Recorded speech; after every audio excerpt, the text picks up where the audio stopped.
नमस्कार. महाराष्ट्र योजना कॉर्नरमध्ये आपल्या सर्वांचे स्वागत आहे.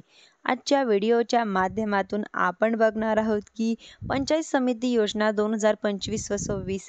तर आपण आजच्या व्हिडिओमध्ये बघणार आहोत की पंचायत समितीच्या ज्या योजना आहेत त्या कोणकोणत्या आहेत, त्याचे फायदे काय आहे, काय मिळणार आहे, संपूर्ण माहिती आपण आजच्या व्हिडिओमध्ये जाणून घेणार आहोत. तुम्ही जर माझ्या चॅनलवर पहिल्यांदा आला असेल, चॅनलला लाईक, सबस्क्राईब आणि शेअर करायला विसरू नका, जेणेकरून असेच महत्त्वपूर्ण व्हिडिओ तुम्हाला पुढे देखील मिळत राहतील.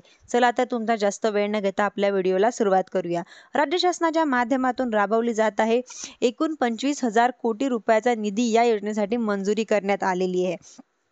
पंचायत समिती योजनेचे मुख्य उद्दिष्ट म्हणजेच की नागरिकांना विविध शासकीय योजनांचा थेट लाभ मिळवून देणे. या योजनेचे पशुसंवर्धन विभाग, महिला विभाग व बाल कल्याण विभाग, कृषी विभाग, समाज कल्याण विभाग या समावेश आहे. या योजनेसाठी लाभार्थी कोण कोण आहे? राज्यातील सर्व नागरिक या योजनेसाठी पात्र आहेत. अर्ज करण्याची प्रक्रिया ऑनलाईन आणि ऑफलाईन दोन्ही प्रकारे करता येणार आहे तुम्हाला. पशुसंवर्धन विभागाच्या अंतर्गत काय काय लाभ मिळतात आपण जाणून घेणार आहोत. बैलजोडी खरेदी करण्याकरिता 75% अनुदान. जर तुम्हाला बैलजोडी घ्यायची असेल तर पंचायत समिती योजनेच्या अंतर्गत 75% अनुदान दिलं जाणार आहे. गाय म्हैस खरेदीसाठी 50% अनुदान. गाय गोठा तयार करण्यासाठी 1.5 लाख रुपये. पालनासाठी 75% अनुदान. महिला व बाल विकास योजना अंतर्गत तुम्हाला 18 वर्षावरील ग्रामीण महिलांना 4 चाकी वाहन खरेदीसाठी प्रशिक्षण किंवा परवाना मिळवण्यासाठी 30,000 रुपये. क्रांतीज्योती सावित्रीबाई फुले अंतर्गत म्हणजे योजना अंतर्गत इयत्ता 6वी ते 7वी व 12वी शिकणाऱ्या मुलींसाठी व संगणक प्रशिक्षणासाठी 4,000 रुपये अनुदान. दिव्यांग व्यक्तींसाठी झेरॉक्स मशीन खरेदीसाठी अनुदान. 12वी नंतर उच्च शिक्षणासाठी तुम्हाला 50,000 रुपये आर्थिक सहाय्य. MSCIT कोर्ससाठी मुलामुलींना 30,000 रुपये थेट खात्यात. महिलांच्या व व्यवसाय जीवनावश्यक वस्तू खरेदीसाठी 7,500 रुपये अनुदान. घरगुती पीठ गिरणीसाठी 90% अनुदान. शिलाई मशीन खरेदी करण्यासाठी 90% अनुदान. शाळेत जाणाऱ्या मुलामुलींना सायकल देण्यासाठी 4,000 रुपये. तर आपण कृषी विभागाच्या अंतर्गत या योजनेचा काय काय लाभ होतोय आपण बघणार आहोत.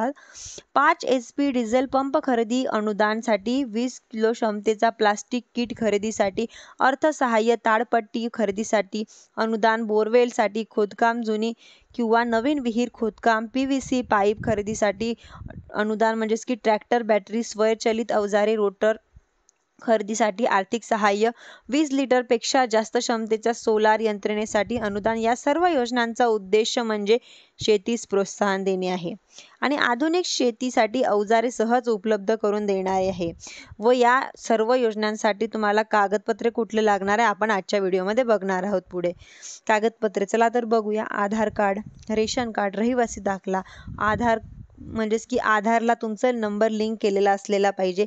बँक पासबुकला पण सुद्धा लिंक केलेलं असलं पाहिजे. Email ID, mobile number, passport size photo, 7/12 व 8 उतारा किंवा पटवारीकडून घेतलेला दाखला, वयाचा दाखला, अपंग असल्यास प्रमाणपत्र, हमीपत्र. या सर्व योजनांसाठी अर्ज प्रक्रिया ऑनलाईन फॉर्म भरायचा आहे. कोणकोणत्या वेबसाईटवर भरायचा आहे या संदर्भातील संपूर्ण स्टेप बाय स्टेप व्हिडिओ लवकरच माझ्या चॅनलवरती मी बनवणार आहे. तुम्हाला शिलाई मशीन, प्रिंटर मशीन किंवा इतर योजनांचा अर्ज करायचा असेल, शिकायचं असेल तर म्हणजेच की माझ्या चॅनलला शेतीसाठी ज्या योजना असतील वगैरे दुसऱ्या कुठल्या योजना असतील तर माझ्या चॅनलवर तुम्हाला बघायला मिळणारच आहे. त्यासाठी माझ्या चॅनलला लाईक, सबस्क्राईब आणि शेअर करायला विसरू नका. धन्यवाद.